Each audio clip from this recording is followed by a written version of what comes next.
Hello mga kahags. So nanganak na yung mga kahags, no? Yung pangalawang inahin natin si Leslie.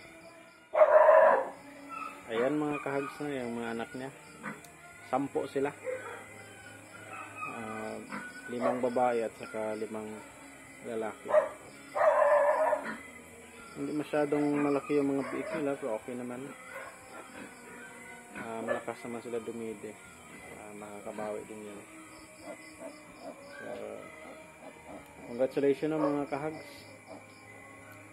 Kasi another blessings na naman na binigay sa atin ngayon. Successful yung panganak niya, no? Ni Leslie.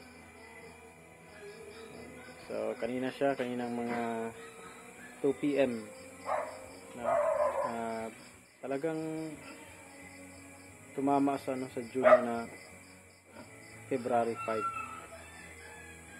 So, yun lang mga kahags, no?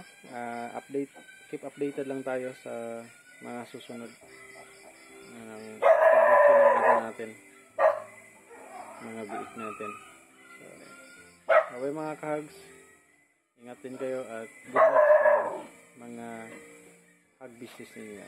Maraming salamat.